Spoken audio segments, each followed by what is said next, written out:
What is going on, everybody? Welcome back to another Code Peterson tutorial. Doing some Adobe Illustrator, and we are trying out this new Generative Shape Fill beta feature. It's made a simple camera icon.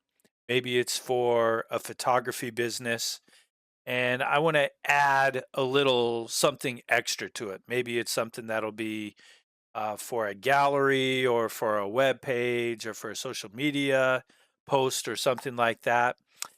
So to begin with, I'll select this shape up here.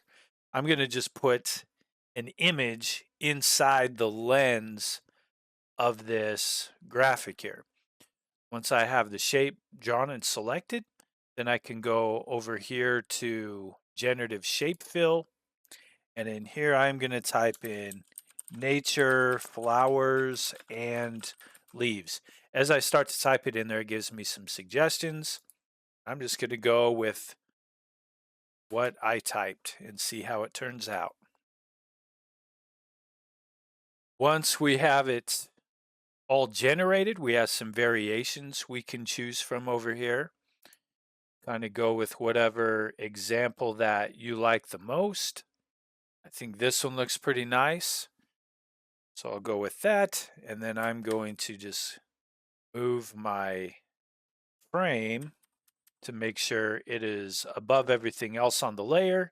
And there I have my picture of taking a picture of some flowers or whatever showing up in the lens. Another thing we can do is we can actually fill in the entire shape and have its AI determine what this should look like based off of the shape of the object. And this is kind of cool too. So I'll select that camera, then I'll go up here to Generative Shape Fill again. And this time I'm going to type in camera with nature scene in the lens.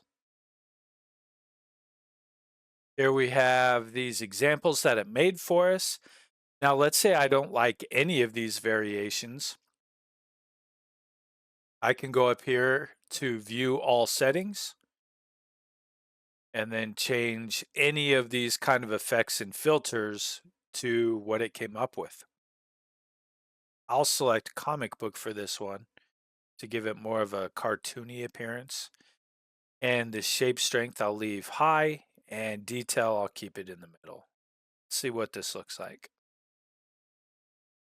And now I can select out of these which one I like the most. And there we have it. It's kind of crazy. It's able to look at the shape and say, you know what, this up here is where the flash is going to go. This here is a lens, and it put the nature scene into the lens for us and generated these buttons and the glare and shadow and all that onto it. I'd be curious to know if any of you out there have tried out this feature and what your thoughts are. Do you like it? Do you dislike it? What are some ways we can ethically use this, whether it be just for mock-ups or do you incorporate it into your workflow? I'd love to hear in the comments. I appreciate you taking the time to watch, and we'll catch you on another tutorial video.